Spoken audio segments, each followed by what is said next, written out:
যুবকেরাও স্বপ্ন দেখে, যারা অবিবাহিত যুবক ঘরের চার দেয়ালের মধ্যে নায়িকাদের ছবি ঝোলায় রাখছে। ঘুমানোর আগে ওই নায়িকাদের ছবি দেখা নফল মনে করে, ওই ছবির দিকে তাকায় আর বলে, আহারে এরকম একটা সুন্দরী যদি বউ পাইতাম জীবনটা ধন্য হয়ে যেত। ঘুমের ঘরে স্বপ্নে দেখে নায়িকা বুকের ওপর। কথা বলেন না কেন? এই যুবকদেরকে কি মনে করতেছেন? ওরা সহজ সরল, কিছুই বোঝে না। ওদেরকে এত সহজ সরল মনে করবেন না। ওরা এখন মোবাইলে ভিআইপি পাসওয়ার্ড ব্যবহার করে। কোন প্রেমিকার নাম্বার, কোন প্রেমিকার কোন ছবি কোন জায়গায় কিভাবে রাখছে, ওদের বুদ্ধিতে মনে করেন নাসা বিজ্ঞানীও ফেল মারে। কথা কন নাকি আপনারা? এখনকার তরুণ যুবকেরা সবচাইতে বড় ধ্বংস করে ফেলে দিল আমাদের সমাজের তরুণ তরুণী ছোট ছোট বাচ্চাদেরকে ধ্বংস করার একমাত্র মূল ষড়যন্ত্র হলো এই মোবাইল। এই মোবাইল আমাদের যুব সমাজকে ধ্বংস করে দিয়েছে। কথা বলেন, কথা বলেন। পুরো দেশটাকে ধ্বংস করে দিতেছে এই মোবাইল। মোবাইলের ওজন কম, কিন্তু মোবাইলের মাধ্যমে পাপের ওজনটা অনেক বেশি। এই মোবাইলের মাধ্যমে প্রেম প্রীতি কইরা এই দেশের পোলাপান ভাইসে যাচ্ছে বরিশাল, বরিশালের লোকজন নওগাঁয় চলে আসতেছে। বলেন এরকম ঘটনা ঘটতেছে কিনা? ও দেশে মোবাইল আইছে, চিঠি বন্ধ হইয়াছে, দিওয়ানা বানাইছে, পোলা মাইয়ার মনের কথা ভাসে বাতাসে। ও দেখো পোলা পানের মন বাদা ফেসবুকে এখন, মোবাইলে চ্যাটিং কইরা কাটায় সারাক্ষণ। এই মোবাইল পাইয়া দেখো মদনের মাইয়া, এই মোবাইল পাইয়া দেখো মদনের মাইয়া কি কাণ্ড ঘটাইছে, স্বামী সংসার রাইখা নাকি পালায়া গেছে, স্বামী সন্তান রাইখা নাকি পালায়া গেছে। কথা বলে। দুই বাচ্চার মা, চার বাচ্চার মা পরকীয়া প্রেম করে আর একটা পরপুরুষের হাত ধরে পালিয়ে যায়। যে নারী স্বামী রেখে সন্তান রেখে আর একটা পরপুরুষের হাত ধরতে পারে, ওটা নারী জাতির কলঙ্ক। আপনাদের নওগাঁয় অবশ্য শুরু হয়নি এগুলো, এগুলো ভারতে চলতেছে। স্বামী আছে, সন্তান আছে, এরপরে আর একটা পরপুরুষের হাত ধরে যে নারীরা পালিয়ে যায়, পরকীয়া প্রেমে আসক্তি হয়, মনে রাখবেন এই সমস্ত নারীরা এই সমাজকে ধ্বংস করে দিচ্ছে। কথা বলে ঠিক না? এদের কারণে পরিবারগুলোতে অশান্তির আগুন দাবানলের মতো চলতেছে, দেখার কেউ নাই। কথা বলেন না কেন? এদেশে নারী নির্যাতনের গল্প অনেক মানুষ শোনে, কিন্তু হাজারো পুরুষ নির্যাতন জুলুমের শিকার, মুখ ফুটে বলতে পারে না, নারীদের মতো কান্না করে নাটক করে অভিনয় করতে পারে না। হুজুরের বউ শোনেননি? হুজুরের বউ, হুজুরের 2 নাম্বার স্ত্রী। আমাদের মতো একজন ভাই দিনের দায়ী, আবু তোহা আদনান, নাম শোনেন নাই? সোশ্যাল মিডিয়াতে এমন ভাবে প্রচার করা হয় মনে হয় বাংলাদেশে এই হুজুর প্রথম দ্বিতীয় বিবাহ করছে, আর কেউ করেনি। কত এমপি মন্ত্রী 8টা 10টা বাসা বাড়ি ভাড়া করিয়া এক একটা ফ্ল্যাটে নারী নিয়ে যেতে হয়, সেই খবর আপনাদের কাছে থাকে না। হুজুর বিয়ে করলে আপনাদের চুলকায় না? এ কথা কন না কে? হুজুরদের নিয়ে যত অ্যালার্জি। ওনার সেই স্ত্রী, এটা স্বামী পরিত্যক্ত একটা নারী, এর আগেও বিয়ে হয়েছে। উনি ফেসবুকে আইসা বাপরে বাপ 2 ঘন্টার এক লাইভে যে কান্না করে অভিনয় করে বলছে, মনে হয় বাংলাদেশের নিষ্পাপ রমণী এটা। এই নারীর কোনো দোষই নাই। আপনার যদি দোষ না থাকে, আগের স্বামীগুলোর ভাত হইল না কেন? এ কথা কর না কেন? আপনি যদি এতই সতী সাধবী রাবিয়া বস্ত্রী হন, আগের স্বামীগুলোর সংসার টিকলো না কেন? হুজুরের নরম পাইছেন, হ্যাঁ, নাকে দড়িতে ঘুরাইতে চান। আলেমের সম্মান নষ্ট করে, স্বামীর সম্মান নষ্ট করে সোশ্যাল মিডিয়াতে এসে স্বামীকে নিচে নামাবেন, আবার দেশবাসীর কাছে বলবেন আমি আমার সংসার ফেরত চাই। তোমার মতো নারীর সাথে সংসার করা মানে পুরো জীবনটা ধ্বংস হওয়া। কথা বলে ঠিক না? স্বামী স্ত্রী দাম্পত্য জীবনে নানান সমস্যা হবে, মন মালিন্য হবে, রাগারাগি হবে, ঝগড়াঝাটি হবে, সেটা 4 দেয়ালের ভিতরে সীমাবদ্ধ থাকবে। আপনি কেন সোশ্যাল মিডিয়াতে এগুলো বলতে যান? স্বামীর সংসার করেন, মিলেমিশে থাকেন, আপনাদের বাচ্চা কাচ্চা হয়েছে, তাদের ভবিষ্যৎ চিন্তা করেন। কথা বলে ঠিক কিনা? আজকে আপনি হুজুরের বউ হইয়া কথার ভিতরে পর্দা, আপনি সোশ্যাল মিডিয়ায় এসে কান্নাকারি করতেছেন যে আমাকে সেই ওই যে উপদেশটা নাহিদ ছিল না, কি নাম, নাহিদ নাই ভাই, কথা কয় না, ওই যে হাউন আঙ্কেল নিয়ে যায় নাহিদকে পিটায় এদের পাশার এই সাইড লাল করে দিছিল না, সেই পিটা পিটছে সোশ্যাল মিডিয়াতে আমরা দেখছি। ওই মহিলা বলতেছে ওই নাহিদের মতো আমার হুজুর আমাকে এইভাবে পিটাইছে। জীবনে শয়তানও বিশ্বাস করবে না একজন আলেম এইভাবে বউ মারতে পারে। কথা বলেন, নেকা কান্নার অভিনয় করেন। কালো কাপড়ে দাগ লাগলে কারো চোখে পড়ে না, সাদা কাপড়ে দাগ লাগলে সবার চোখে পড়ে। এদেশের এমপি, মন্ত্রী, চেয়ারম্যান, মেম্বার কত কিছু করতেছে, সেগুলো নিয়ে আপনারা নিউজ প্রচার করেন না। দেশের দুর্নীতির বিরুদ্ধে কথা বলেন না। এদেশে নানান ধরনের চক্রান্ত ষড়যন্ত্র চলতেছে, সেগুলো নিয়ে কথা বলেন না। আপনি হুজুরের বউ নিয়ে পড়ে আছেন, প্রত্যেকটা চ্যালেঞ্জ খোঁজেন, আর হুজুরের বউ কি কইলে এটা নিয়ে পড়ে আসেন। কথা কন, হুজুর তাও হালাল পদ্ধতি অনুসরণ করে বিয়ে করছে, আর কত লোক বিয়ে ছাড়া সেঞ্চুরি করতেছে, কই তাদের বিচার কই করেন? কথা কন, তাদের বিচার করেন না। আল্লাহ ওদের হেদায়েত দান করুন, জোরে বলুন আমিন। যেই নারী স্বামীর বদনাম করবে বুঝে নেবেন ওই স্ত্রী অকৃতজ্ঞ, নেমক হারাম। সংসারে অশান্তি থাকবেই, ঝামেলা থাকবেই। আমি মানুষের কাছে কেন বলবো? আমার ঝামেলা আমি সমাধান করব। স্বামী রাগ করছে, 2 দিন পরে সমাধান হবে। আম্মা জান আয়েশার সাথে রসুলের কি মন মালিন্য হইতো না? কথা বলে না কেন? নবীর যদি তার স্ত্রীর সাথে মন মালিন্য হয়, হযরত ওমর ফারুক আইসা যে ঝগড়া মিটায়া দেয়, আল্লাহু আকবার বলেন। তাহলে রসুলের পরিবারেও স্বামী স্ত্রীর মধ্যে মন মালিন্য হইতো। রসুল রাগ কইরা শুয়ে আছে খেজুরের পাতার বিছানায়, ওমর ফারুক তাকায় দেখে রসুলের সেই খেজুর পাতার বিছানা দাগ উঠছে। হুজুর এই অবস্থায় কেন? কয় ওমর একটু সমস্যা আছে। রসুলের কষ্ট ওমর সহ্য করতে পারলেন না, বুঝে ফেলে দিয়েছেন। সাহাবায়ে কেরাম নবীকে কত মহাব্বত করতেন, ভালোবাসতেন।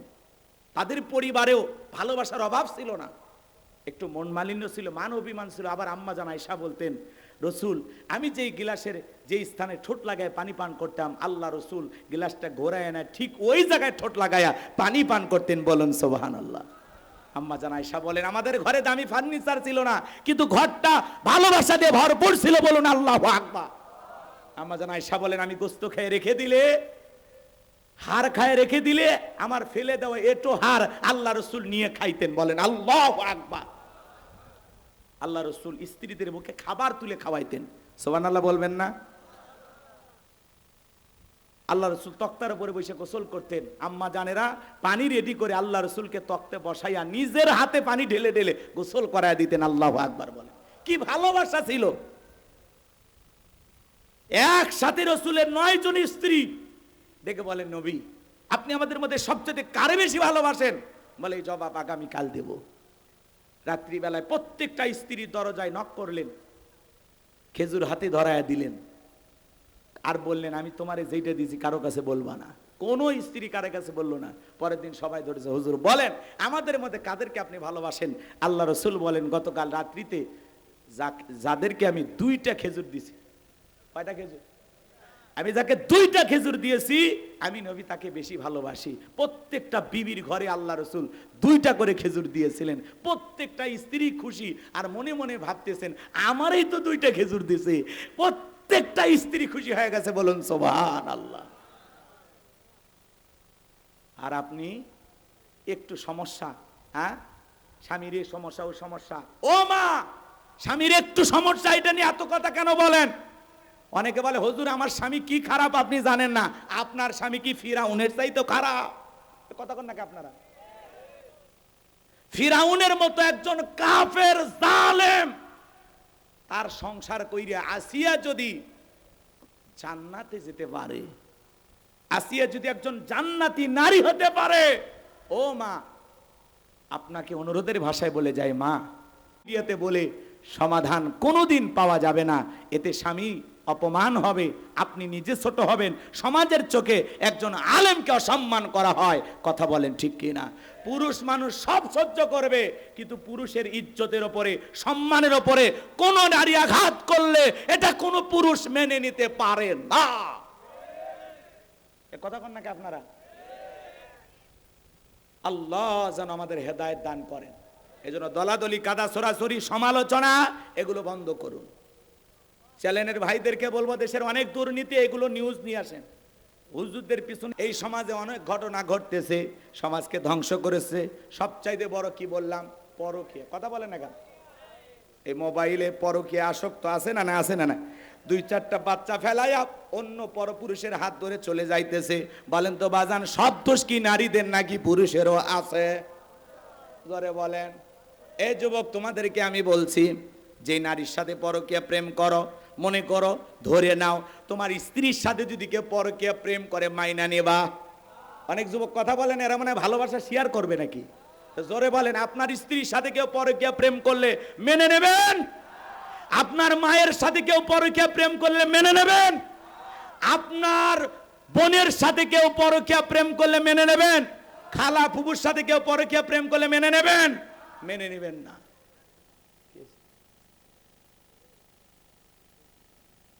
রাগ করতেছেন আপনারা? দিল দিয়া কথাগুলো বুঝবেন। প্রত্যেকটা পুরুষ এটা মেনে নিতে পারে না। আমার স্ত্রী অন্য কারো হতে, পরকীয়া আসক্ত হতে, এটা কোনো স্বামী মেনে নিতে পারে না। তাহলে আপনি যেই নারীর সাথে পরকীয়া প্রেম করতেছেন যুবক, ওইটা কারো না কারো স্ত্রী, কারো না কারো মা, কারো না কারো মেয়ে। তাহলে কেন এই দিকে নজর দিতেছো? কথা বলেন না কেন? তাহলে আমাদের পরিবর্তন হওয়ার দরকার আছে না নাই? প্রত্যেকটা যুবকের পায়ে হাত দিয়ে আমি গোলাম রব্বানি বলে যাই, যদি নিজেকে মুসলিম দাবি করো, আজ থেকে শপথ গ্রহণ করো, কোন বিবাহিত নারীর দিকে বাঁকা চোখে তাকাবো না।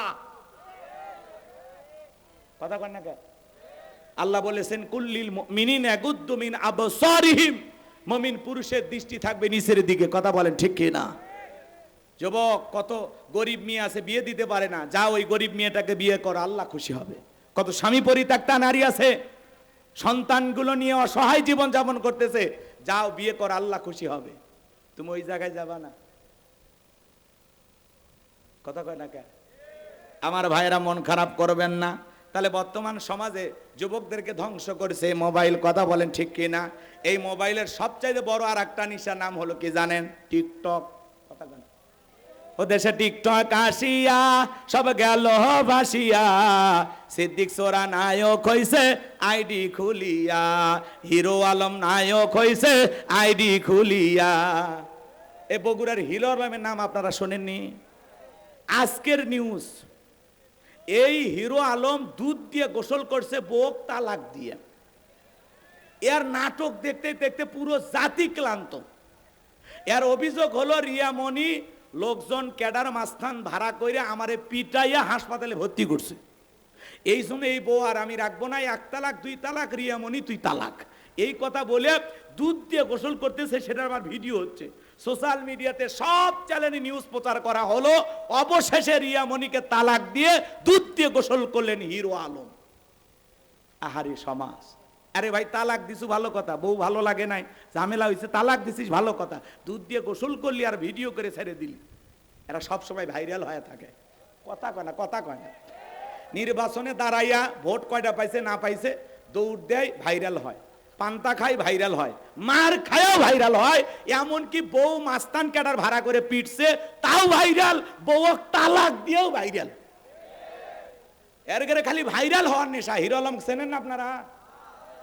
আজকে বউ তালাক দিছে, দিয়ে গোসল করছে দুধ দিয়ে। আচ্ছা হোক, এরপরে ছেলেটা পবিত্র হোক, আমরা দোয়া করি। হিরো আলম ভাই, আপনি চিল্লাই যান। কথা কেন? 40 দিনের চিল্লাই যান, যায়া তাবলিগে যাই, ইবাদত বন্ধকি, নামাজ কালাম কিছু শিখে পরিবর্তন হয়ে যান, বিয়ে শাদী বন্ধ করে দেন। কথা কয় না কেন? আর যেগুলো বউ আছে 2-1টা, এদেরকে নিয়ে বাচ্চা কাচ্চা না সুন্দরভাবে জীবন যাপন করেন, আর ওয়াদা দেন কোনোদিন নাটক সিনেমা করব না, অশ্লীল গান বাজনা করব না, ফিরে আসলাম আল্লাহর দিকে।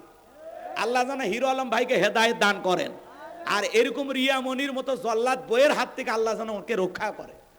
একটু জোরে কোন আমিন। আমার ভাইয়েরা, তাহলে যে কথা বলতে চাচ্ছিলাম, কষ্ট পাইছেন আপনারা? ও দেশে টিকটক আসিয়া সব গেল বাসিয়া, সিদ্দিক সোরা নায়ক হইছে আইডি খুলিয়া, হিরো আলম নায়ক হইছে আইডি খুলিয়া, এই মোবাইলে হাই কি জাদু আছে ভাই, পোলা পান বুঝাছে, পড়ালেখা তুইলা রাখছে সপ্তম আকাশে। এখনকার বাচ্চারা পড়াশোনা করে না বাজান, এজন্য সন্তানদের হাত থেকে মোবাইল নেন, আবারও সন্তানেরা বই নিয়ে টেবিলে বসবে। কথা বলে ঠিক কিনা? লম্বা আমি করবো না বাজান, স্বপ্ন তো স্বপ্নই, অনেক স্বপ্ন আমি দেখি, এই স্বপ্নগুলো বাস্তবায়ন হয় না। স্বামী স্ত্রী আপনারা এক খাটে ঘুমান, আপনার স্ত্রী স্বপ্নে কি দেখে আপনি কি জানেন? আপনার স্ত্রী আপনাকে বাদ দিয়ে আর একটা ছেলের হাত ধরে পার্কে ঘুরতেছে, কথা কর না, আপনি যদি টের পাইতেন কি করতেন? একজন করছে কি মেরে ফেলে দিবেন? হাই রে, সাহস কি? মেরে ফেলে দেওয়া হবে না, মার্ডার, বাপ রে বাপ। আপনার স্ত্রীর স্বপ্নে কি দেখে আপনি জানেন না, আবার আপনি ঘুমের মধ্যে আপনার বউকে বাদ দিয়ে আর একটা মেয়েকে নিয়ে পার্কে ঘুরতেছেন, নওগাঁ শহরে বৈশাখ চটপটি ফুচকা মুখে তুলে খাওয়াইতেছেন। এই দৃশ্য যদি আপনার বউ জানতো, আপনারা কি খাটে রাখতো? লাত্তি মেরে খাট থেকে ফালায় দিত। কথা বলেন ঠিক কি না? বউ স্বপ্নে কি দেখে স্বামী জানে না, স্বামী স্বপ্নে কি দেখে বউ জানে না। স্বপ্ন তো স্বপ্নই, কথা কয় না গো? মাঝে মাঝে আপনি স্বপ্নে দেখেন সাপ আপনাকে তাড়া করছে, উরে বাবা, এই বুঝি কামড় মারলো, ঘুমোর থেকে উঠে দেখেন সাপ নাই। মাঝে মাঝে স্বপ্নে দেখেন বাড়ি ঘরে আগুন লাগছে, ঘুমোর থেকে দেখেন আগুন আছে। এই যে ঢাকায় এয়ারপোর্টে আগুন লাগছে, কথা কয় না? ঢাকা বিমানবন্দরে আগুন লাগছে, দেখেন নাই? প্রবাসী ভাইদের কোটি কোটি টাকার মালামাল পুড়ে শেষ হয়ে গেল। কি ভয়ঙ্কর আগুন! ঢাকা এয়ারপোর্টে আগুন লেগেছে, এত দ্রুত সেই আগুন ছড়িয়ে পড়েছে, পুরো আকাশ যেন অন্ধকার কালো হয়ে গেছে। প্রবাসী ভাইদের চোখের পানি অঝরে কান্না করতেছে, তাদের কোটি কোটি টাকার মাল মুহূর্তে আগুনে পুড়ে কয়লা হয়ে গেল, ছাই হয়ে গেল, পুরো জীবনের স্বপ্নটা পুড়িয়ে গেল। কি দাউ দাউ করে বিভৎস আগুন জ্বলতেছে বাংলাদেশের এয়ারপোর্টে। কথা বলেন না কেন আপনারা? এদেশে মাঝে মাঝে আগুন লাগার ঘটনা ঘটে, কিছুদিন আলোচনা সমালোচনা হয়, আবার যে সেই। আমাদের এগুলো নিয়ে একটু চিন্তা ভাবনা করার দরকার আছে না নাই? কিভাবে আগুনগুলো নিয়ন্ত্রণ করা যায়, কিভাবে বড় বড় দুর্ঘটনার হাত থেকে এদেশের সম্পদকে রক্ষা করা যায়। বিশাল বড় বড় বিল্ডিং গুলোতে আগুনে জ্বলে যাচ্ছে। কয়েকদিন আগে চট্টগ্রামে একটি ফ্যাক্টরিতে আগুন লাগছে, সেখানেও পুড়ে কোটি কোটি টাকার সম্পদ শেষ হয়ে গেল। আজকে আবার ঢাকার এয়ারপোর্টে আগুন, মাঝে মাঝে আগুন লাগে। কিন্তু আমাদের একটা বিকল্প পদ্ধতি খুলতে হবে, চিন্তার পরিবর্তন আনতে হবে, যেগুলো কিভাবে নিয়ন্ত্রণ করা যায়। সেই ফায়ার সার্ভিসের লোকজন আসতে আসতে পুরো শেষ। হ্যাঁ, ওই পাইপ সেটিং করতে করতে ওদের পুরো শেষ। কথা কন নাকি আপনারা? এই জন্য এগুলো বিষয়ে আমাদের একটু সতর্ক হওয়া দরকার, সাবধান হওয়া দরকার। এই অনাকাঙ্ক্ষিত দুর্ঘটনাগুলো হাজার হাজার মানুষের স্বপ্ন পুড়ে যায়, কত মানুষের দেহটা জ্বলে পুড়ে মুহূর্তেই শেষ হয়ে যায়। কথা বলে ঠিক কিনা? আল্লাহ সমস্ত বালা মুসিবত থেকে আমাদের প্রিয় মাতৃভূমি বাংলাদেশকে আপনি হেফাজত করুন। জোরে বলুন আমিন। আরেকটু জোরে বলুন আমিন। আল্লাহ এদেশের শান্তি ফিরাইয়া দাও, জোরে বলেন আমিন। আল্লাহ তোমার রহমত নাজিল করো, জোরে বলেন আমিন। আল্লাহ সমস্ত গজব বালা মুসিবত থেকে আমার দেশটাকে তুমি হেফাজত করো, একটু চিল্লায় বলেন আমিন। আজকে ঢাকায় আগুন, চট্টগ্রামে আগুন, মাঝে মাঝে দেখবেন এখানে সেখানে আগুন লেগে, আহা কি ভয়ঙ্কর আগুন, জ্বলে পুড়ে শেষ হয়ে গেল কোটি টাকার সম্পদ চোখের সামনে। আমার ভাইয়েরা, তাহলে মাঝে মাঝে স্বপ্নে দেখেন আগুন লাগছে, ঘুমোর থেকে ওটা কি আগুন খুঁজে পাওয়া যায়? কথা বলেন না কেন? স্বপ্নে দেখেন আগুন লাগে, বাড়ি ঘরে পড়ে গেছে, ঘুমোর থেকে ওটা দেখেন না সব ঠিকই আছে। মাঝে মাঝে স্বপ্নে দেখেন আপনি মারা গেছেন, আপনার বিবি সন্তানেরা কান্নাকাটি করতেছে, ঘুমোর থেকে ওটা দেখেন না বেঁচে আছি।